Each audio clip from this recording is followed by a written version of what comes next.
Okay, so this week's Torah portion is Parsha Ki Savo. Ki Savo literally means when you will come, when you will arrive. And the first mitzvah, and we're going to focus on this primarily, the first mitzvah that we have right at the beginning of the Parsha is the mitzvah of Bikurim. Bikurim is one of a number of things, a number of agricultural contributions that were made to the Kohanim, to the priests. And so the Torah says, Ki Savo, when you will come to the land of Israel, and you will start to work the land, and you will, generate produce, then you will take from the beginning, from the first fruits. So the mitzvah of Bikurim is generally referred to in English as the first fruits. And the mitzvah of Bikurim is that when a person's growing, farming the land and growing produce, and the mitzvah applies specifically to the 7 sorts of produce with which the land of Israel is specifically blessed. And when they start to grow, the first fruits to grow and ripen of each variety have to be brought to Jerusalem, to Yerushalayim, to the Beis Hamikdash, the temple, and given to the Kohen, given to Kohanim, to the priests. And it's a form of sacrifice. So the way that it worked was, because, if you're growing produce, how do you know which ones ripen? First, what the farmers would do is they would keep an eye on the crops, and as they're just beginning to blossom, there is a Hebrew one there. Is that yours, Tina? Oh, yeah, but I don't use Hebrew. So there should be more somewhere. Are there more copies somewhere? Is there a pile of copies left over? Ki Savo, no? You want to make a copy of this one? I don't mind. I'm not going to use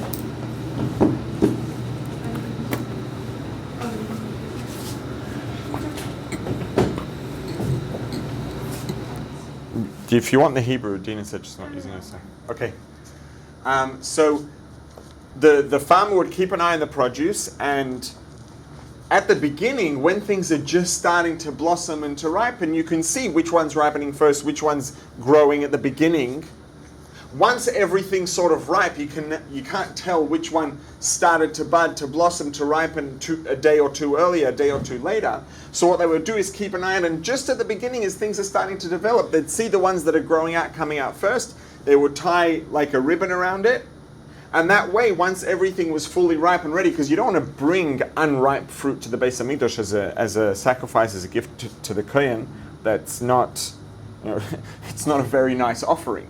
You want to bring it when it's ripe, ready, juicy. So what they would do is tie a ribbon on it at the beginning, and that way they would know when everything was done and ripe and the season, and the produce was ready to go, they would come and see which bunch or which individual specimens had the ribbon around it, and they would take that and bring it to Yerushalayim, to the Beis Hamikdash. So this is the mitzvah of Bikurim. Now, unlike most sacrifices, so when it comes to sacrifices in the Beis Hamikdash to Karbonos, there are different sorts of sacrifices. There's the oila, which is a burnt offering, which was an animal that was completely burnt on the Mizbeach. And then there are others. Most animal sacrifices generally had part that was burnt on the Mizbeach and part that was given to the Kohanim to eat.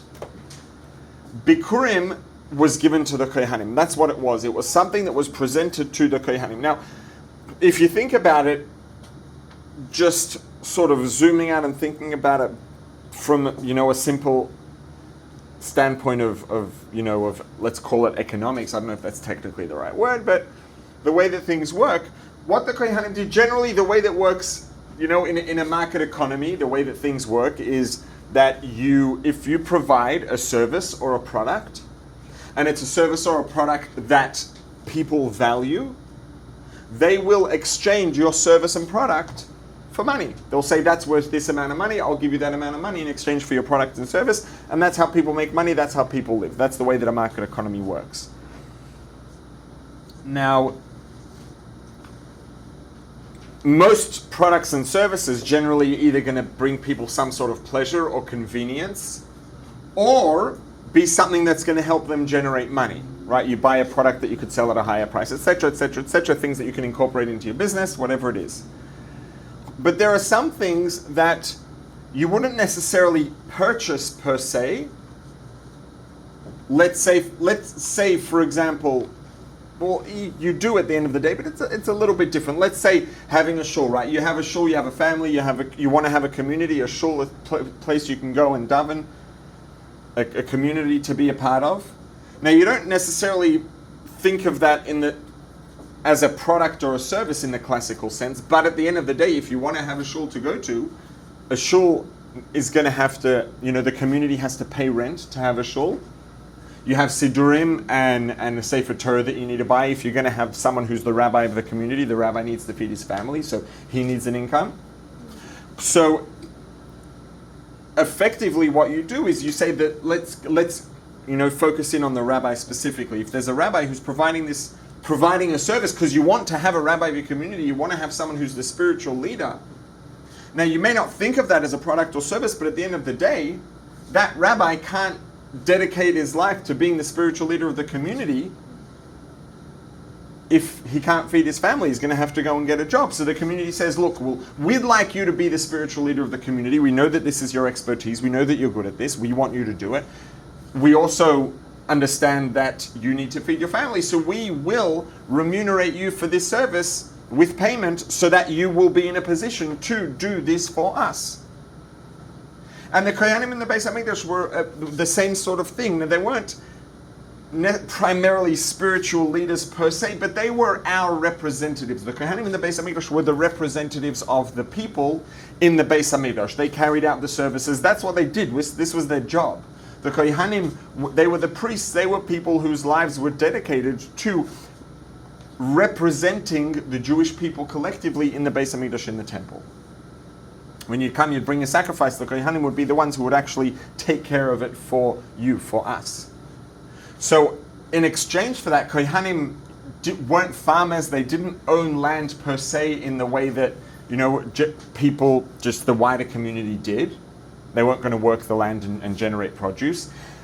So, the exchange for that was that out of all the produce that people generated, they would bring, for example, there was truma that they would bring and give to the Kohen, and there was Maisa they would bring to give to the Levim, who were in a similar category to the Kohanim. And so Bikurim is another one of those gifts. Bikurim is a gift that we would bring to the Beis HaMikdash, give it to the Kohen, and in doing so we would be supporting the Kohen so that the Kohen could continue to represent us in the Beis HaMikdash. So this idea of giving gifts to the Kohen, it's equivalent sort of payment, supporting the Kohanim in the Beis HaMikdash. Now, okay, let's put that on hold. We'll come back to it. So this is the idea of Bikurim. This is this mitzvah of Bikurim. Now, unlike other korbanos, so when we give Bikurim, the mitzvah of Bikurim, think about it. Which fruits do we bring for Bikurim? You don't just wait till your stuff is ready and then you go out and you pick a few fruits and you grab a handful here and a handful there and you bring it to the Kohen. You have to keep an eye out, and the first bunch to start to ripen, that's what you bring to the Kohen. You're taking the first thing to ripen, the first bit to grow, and the cream of the crop, and bring that to the Kohen. What does the Kohen do with it? Is that what he Eat it. Well, that's what he uses to feed his family? Yeah, I mean that's part of it, but yeah, it was the Kohen's to use as he would please. So, now, okay, it makes sense if you think about it. The Kohanim are our representatives in the Beis HaMikdash. They're our representatives to, on the front of our spiritual service. The pinnacle of spiritual service is in the Beis HaMikdash. And the Kohanim were the people who were involved in representing us on that front. It makes sense that we should be supporting them, and that the support that we give them is in itself a form of sacrifice to Hashem, to God, because what we're doing is facilitating their ability to work in the Beis HaMikdash. So supporting them is a form of sacrifice. You are facilitating the service of Hashem at the front, at the highest level in the temple. Okay, fine. We have to make sacrifices. That's fine. Makes sense. But the first fruit, really? You spend a whole year, you plow the land, and you wait for it to rain, and you pray for rain, and you plow it, whenever it needs to be plowed, and then you plant the seeds, and then you're watering it and taking care of it and watching over it and putting your pesticides and trimming and all the things that you have to do. Being a farmer is not a simple job. I mean, today, thank God, it's a lot easier than it was. In the times of the Beis Hamikdash, there were no tractors. You couldn't just sit at home on the couch, pull out your smartphone and use your app to direct the house-size machines in the field that are going to go take care of everything for you. You had to do it with your own hands and feet. It was hard work. And you're working and working throughout the whole year, throughout the seasons, until finally you get your crop and it starts to grow, starts to ripen. And then the first thing that grows, boom, you have to take that to the Beis Hamikdash, to the Kohen. Come on. The second one, the third one, the first one has to go to the Kohen. There you go. Put my sweat and blood into this. Come on. Right? It seems like a bit of a tall order. It makes sense that we have to give something. But Hashem has to demand that the first thing has to go to Bikurim? And the truth is that this question, or this challenge or misunderstanding, only comes from, I wouldn't call it a misunderstanding, but it comes from an inaccurate perspective, or perhaps an insufficiently informed perspective. Because if we had an accurate and sufficiently informed perspective, we would never ask that question. And I want to go through it in detail to sort of illustrate why I'm not just why I say you would never even think to ask that question. Because it's not just there's an answer and an explanation and it's like, okay, fine, I get it. If we had the correct and fully informed perspective, this question wouldn't even exist. You wouldn't need to answer it because there'd be no question at all. So, I just want to illustrate, for example, imagine someone was describing the scene in this room. Did I do this last week? I don't think so. I do this explanation relatively frequently, but I don't think I've done it yet this year. Imagine that someone's writing a novel and they're describing the scene in this room. And there's a room and there's some ladies sitting around the room. And last week? No, I've said it before for sure, but I think most of you in the room probably haven't heard it yet. And someone's describing the scene in the room and you're sitting around and there's a camera and there's a rabbi at the front of the room and he's talking and teaching. And in front of the rabbi, there's a pen about 3 feet above the desk. Is there anything factually incorrect about that? There's nothing false. Is that a true statement? In front of the rabbi, there was a pen 3 feet above the desk, assuming that it's 3 feet. Might be a bit less, whatever. It's factually correct. If you would read that sentence, would you have an accurate picture in your head of what this looks like? You wouldn't, right?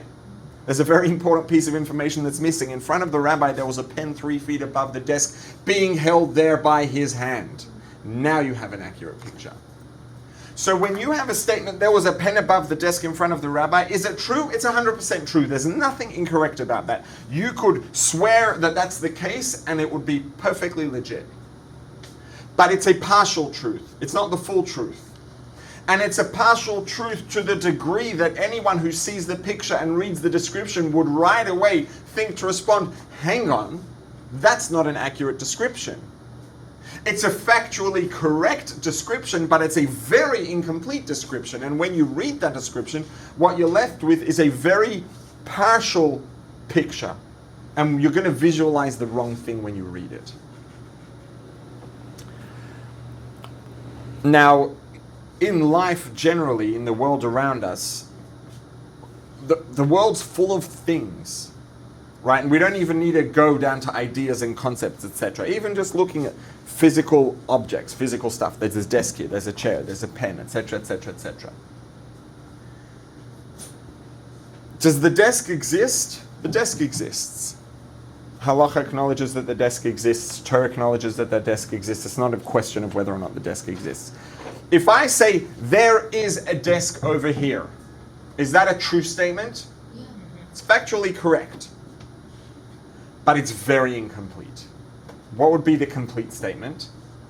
A wood desk. Okay, there's a wooden desk. Going deeper, there is a desk here that exists, because God is intentionally making it exist right now for a specific reason. That's the full truth. Oh, wow. Right? So there's some very important information missing. Is this a desk? Yes. Does it exist? Yes. But that's a partial truth. It's a partial truth that if someone sees the big picture and the full truth, they look at that picture and they read your description, they're going to say, hang on, your description is missing information, and it will give someone an inaccurate picture when they read it, even though it's technically factually correct. There's a desk, yes, there's a desk. The true, full picture, complete truth is there is a desk that exists here because right now God is intentionally making it exist for a reason. And that's true of every object, it's true of every individual, it's true of every molecule, it's true of every point in space, it's true of every point in time. Nothing exists without it being made to exist intentionally by the Creator right now for a reason. That's the full truth.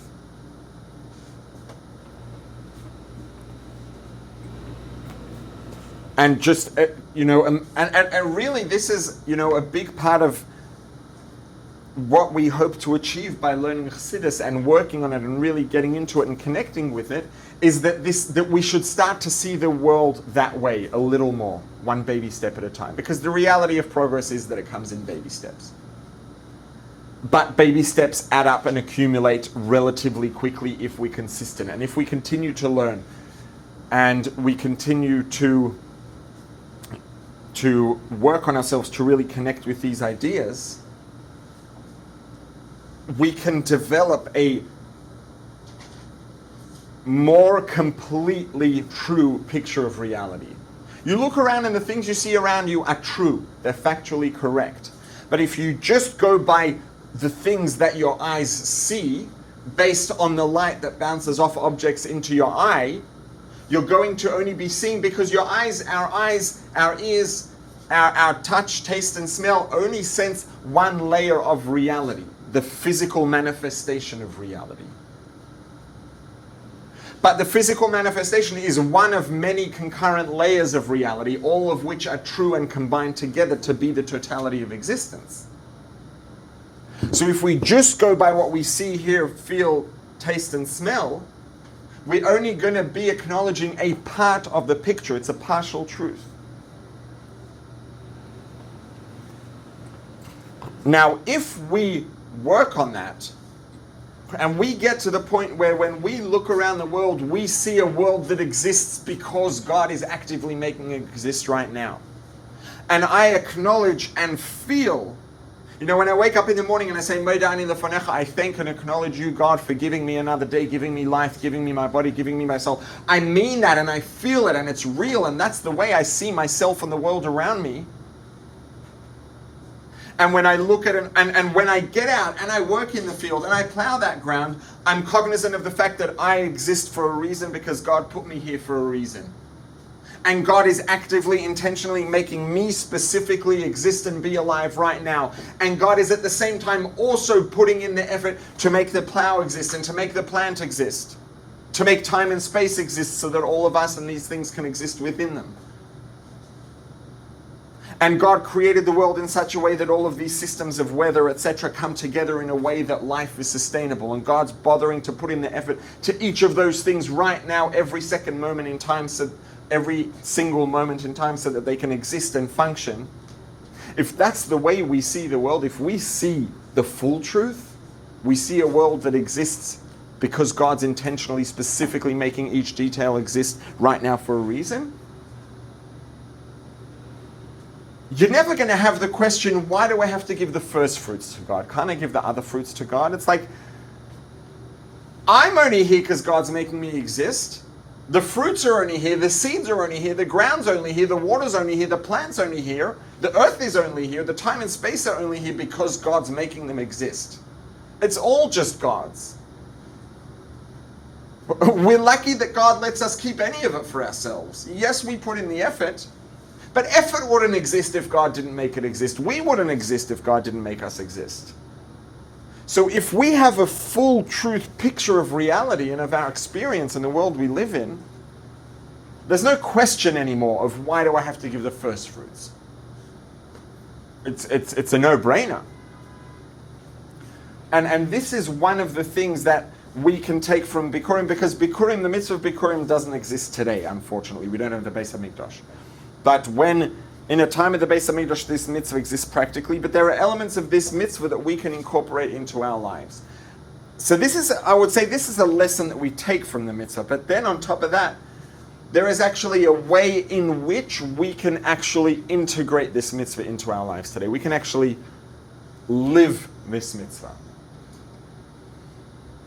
Now, Rambam, Maimonides, who wrote a number of things, but I would say that his primary, at least in terms of its size, and I would say in terms of its impact for sure also, his primary work was Mishnah Torah, Yad HaChazaka.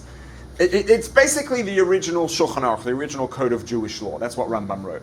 So, Rambam was obviously a master of Talmud. He learned the whole Gemara. You look at a Gemara on a shelf, it looks like this. Your average person is not capable, and if you've ever learnt Gemara, it's like back and forth, it's all over the place. Every topic is discussed pretty much in every single volume because the discussions cross over back and forth, and imagine a bunch of Jews arguing about stuff. It's all over the place. Questions, answers, debates are traveling from here, there, and everywhere. It's not like you can just open a Gemara and look up the page, okay, there's my answer. You have to basically know the whole thing almost to be able to answer, to be able to confidently answer a range of questions, you have to basically know the whole thing. And most people are just not physically capable of having that level of mastery of the whole Gemara. It's just, most people probably would be capable of achieving that level of mastery if they would do nothing but sit and learn Gemara all day, but it's just not a realistic possibility for most people. You have to get out, we have to earn a living, we have to work. It's just not possible. The amount of study you have to put in to have that level of mastery is enormous. So Rambam said, you know what? I do have that level of mastery, and I am able to answer every halachic question based on the Talmud because I know the whole thing sufficiently well. So what I'm going to do, Rambam says, is I'm going to organize all of this. I'm going to eliminate the back and the forth and the arguments and the debates and the stories. I'm going to just extract all the practically relevant conclusions from the Talmud and organize them in a way that if someone has a question, they'll know where to answer. So it's called the Yad HaChazaka, the hand. Yad is made up of the letters Yud and Dalet, 14, and he broke it down into 14 volumes. And each volume has subcategories, and then each category has chapters and then paragraphs, halachas. So Rambam said, I've got to make this work. This isn't practical for most people. It doesn't work. So he organized it. He codified it, organized it, made it systematic, and extracted all of the practically relevant halachic conclusions, legally relevant conclusions, and just organize it in a way that it's concise. Now at the end of the topics, generally Rambam would come to a topic, might be 5 chapters, it might be 25, 35 chapters, whatever it is. Oftentimes at the end, in the concluding paragraphs, Rambam comes and gives us some sort of moral lesson that we can take away from this whole idea, from these mitzvahs that we've just been discussing for chapters and chapters and chapters. And when it comes to these matnos kahuna, the gifts that we give to the kohanim, Rambam goes on a bit of, I wouldn't call it a rant, but he has one of these sort of moral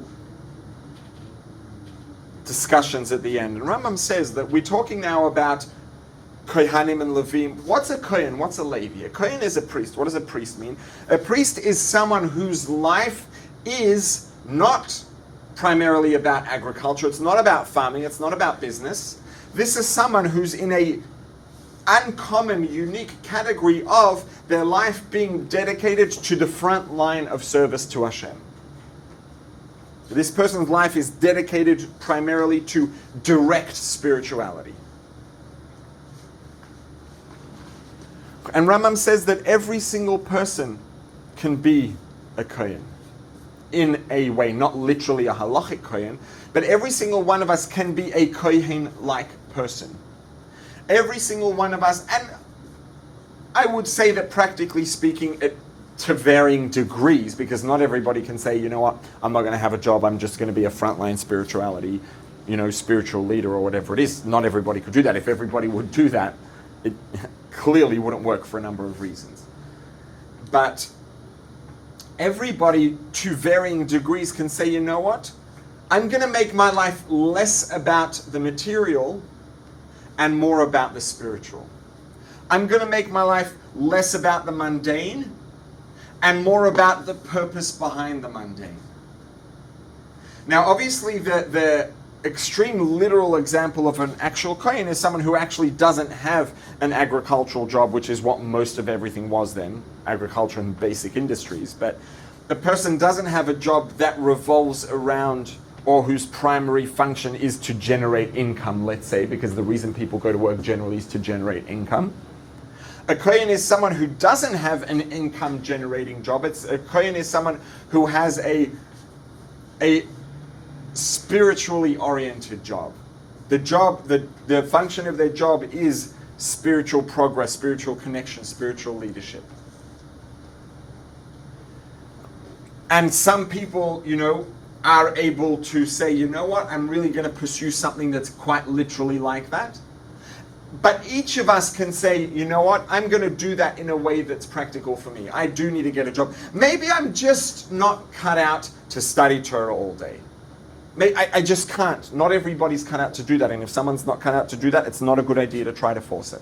It's probably not going to end well. It's important to be involved in things that we're cut out to do and things that we can succeed in, because success is very important in life. It's important for health. So if someone's not cut out to study Torah all day, someone's cut out to work and to have a specific career, whatever it is, and that's the thing where they're going to be successful, that's the thing that they're going to feel good about being involved in, a person can do that. But, and this is where the two things are connected, if a person's going to work, a person's, let's say, for example, very, as mundane, as income-oriented as it gets, a person you're a salesperson for a company that's selling something that has no connection to spirituality at all. You go to job and your job is to convince people to buy this product and give you their money. That's literally your job. Now you can go about that job in a number of ways. You can go about that job saying, oh, I need as much money as possible. I'm going to try to sell this product to as many people as possible. And if that's the case, and that's all that a person's focused on, and their whole focus is just generating as much money as possible, the person may try to convince people to buy the product. I'm not going to talk about, selling a product that's fraudulent, but you have a really good quality product. You may try to sell it to people even if they don't really need it, even if it's not the best thing for them. And then, and again, there are going to be many shades of gray over here. And then you could have a person who has a really strong sense of integrity, and I'll only sell it to people if I really believe that it's good for them and that they'll get benefit, they'll get their value out of it. I'm going to be really aggressive. But at the end of the day, when I'm trying to sell this to someone, I'm trying to sell it to make money. The reason I get up and go to work and pick up that phone is to make money. That's what I'm thinking about, is to make money, because when I have money, I can buy stuff and I can have experiences that I want. And maybe when I have money, I can put it in the bank, and that gives me a sense of security, and I feel good. Nothing wrong with any of those things. All fine things. If that's all everything is, it's, let's just say, not that healthy, because let's now, go to further, let's call it maybe a paler shade of gray. I get up, and I start with Modeh Ani, and I acknowledge and thank Hashem for my life and for this opportunity, etc., etc. And let's say that I say I daven, I say my morning blessings prayers in the morning. Maybe I learn some Torah. I go to work, and same sales job. My job is to make sales, to generate income. And I go to work because, number one, halacha says I have to go to work and support myself. And if I have a family, I absolutely have to support my family. So number one, I'm going to work because I have to go to work, because Torah says I have to go to work. Hashem wants me to go to work. I go to work to generate income, because I know that once I generate income, I will be able to take care of my needs, take care of my family's needs, maybe take care of needs of other people who are not directly my own immediate family. I'll be able to support needy people. I'll be able to give my family and others the ability to have a Torah education. I'll be able to give charity. Now, all of a sudden, the exact same phone calls, the exact same sales pitches are very different. I'm picking up the same phone, making the same phone call, but my experience is different. And if you look at the overall picture, the holistic picture of what I'm doing, it's very, very different. And chances are it's also going to play out practically. It's going to play out in my tone of voice. It's going to play out in how aggressive I am, etc., etc., etc. So it's going to play out in how considerate I am. Chances are it's also likely to play out in the degree, in the level of my integrity.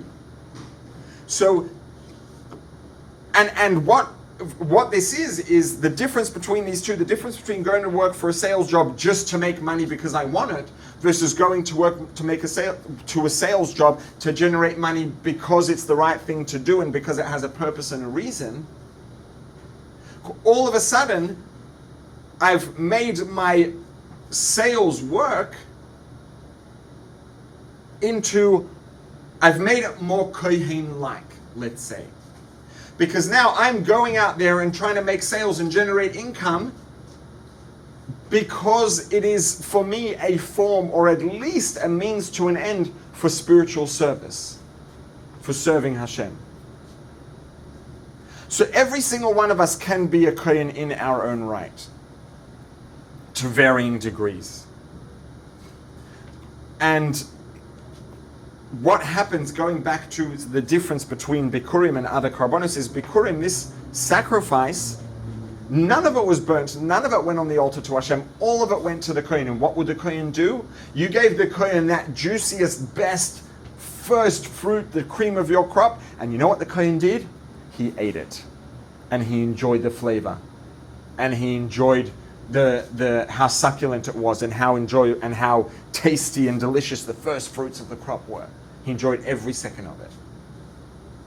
Now, hopefully, a Kohen's not sitting there and all he's thinking about is the pleasure, and his objective in life is getting pleasure from these first fruits. Hopefully not. But the bottom line is that you gave it to him to consume, to eat. And when we become kohanim in our lives, and that kohen eating that is a form of sacrifice. We give it to the kohen, he eats it, that's a sacrifice. When we become kohanim, if we make ourselves into kohanim to varying degrees, the greater the degree to which we make ourselves into a kohen, the greater the degree to which mundane things like going to work, eating, drinking, etc., become forms of sacrifice and of service rather than just pleasure.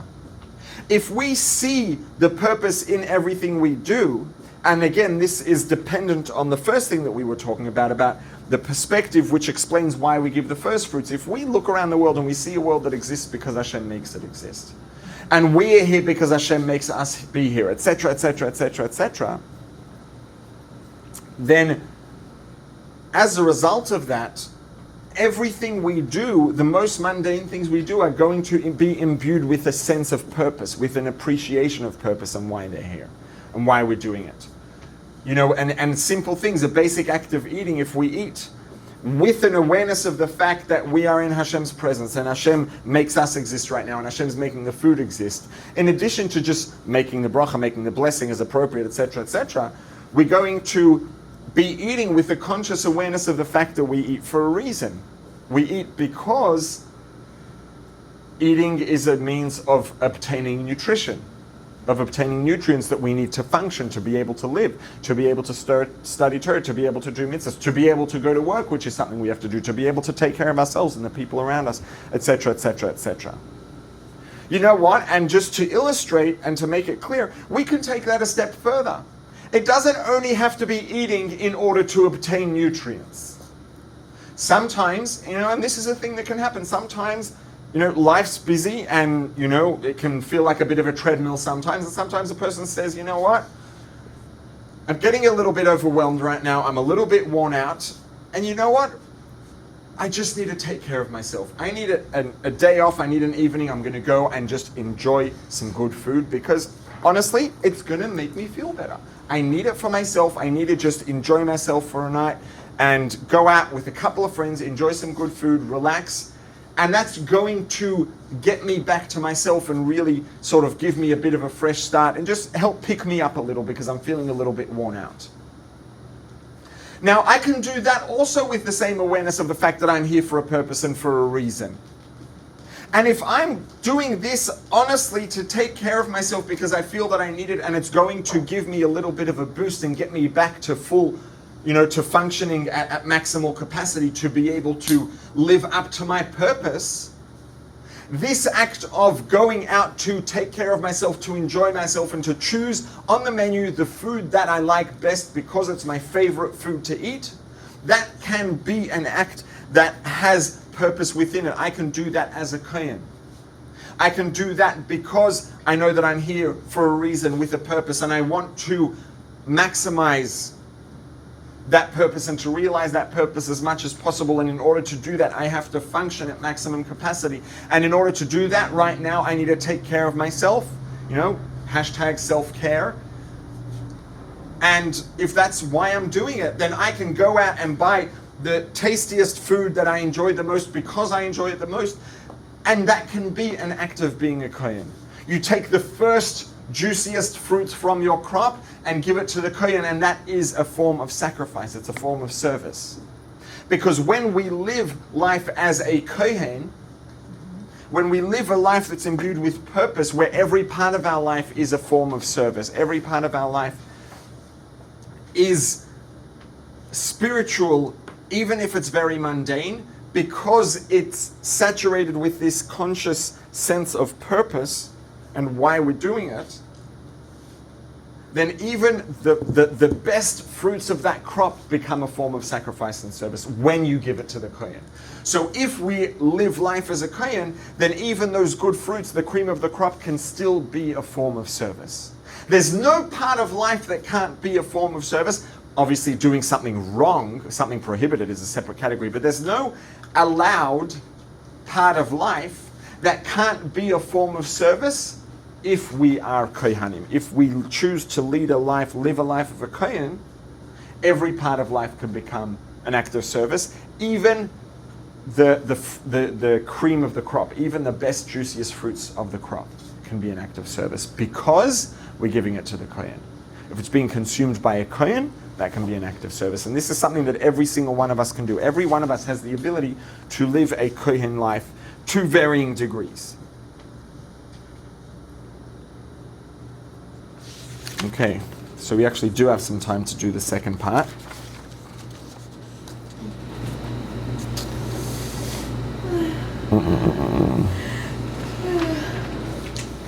Oh, one more thing the Rabbi adds at the end is that part of the process of bringing Bikurim was it included a statement that we will do it again next year, we'll bring Bikurim again next year. And Bikurim is this sort of self-fulfilling process because when we, obviously there's the literal sense in the Beis Hamikdash, when you bring Bikurim, that brings blessing into the entirety of your crop because you brought the first fruits to ripen of that crop and gave it to the Kohen, gave it to Hashem in the Beis Hamikdash. That brings blessing into your whole crop and increases your likelihood of having a successful crop next year because it has more blessing in it. And the same is true for us today. When we live the life of a Kohen and we take those first fruits, we take those good foods, etc., the mundane, enjoyable parts of life, and we elevate them and turn them into service by living a life that's imbued with purpose. We understand that the reason we're here is to elevate the world and to bring God into every part of the world, into the most mundane parts of the world. That's why we're alive. That's why the world's here. Let alone that's why we're here. The world is here to have the Creator brought into it and integrated into it. We are here to be the ambassadors, let's say, the people who actually make that happen. And when we're aware of that and we live our life in that way, and we take the first fruits and make them into service by living a Kohen life, that introduces more blessing into our lives and perpetuates our ability to be able to do that more and more and more. The more crops we have, the more Bikurim we can bring. So Bikurim is this sort of, it's a positive feedback loop. where when you have it, having it makes more of itself, and it encourages itself. It's a self-perpetuating and self-magnifying process, because bringing Bikurim brings blessing into life, which makes us be able to bring more Bikurim and more Bikurim and more Bikurim. Why? Because we have more crops. And the same is true for us, living the life of a Kohen, making our life into a Kohen-like life, increases the degree of blessing we have in our lives, and increases the degree to which we can then bring God into mundane things, because we have more mundane possessions, because we have more blessing in life.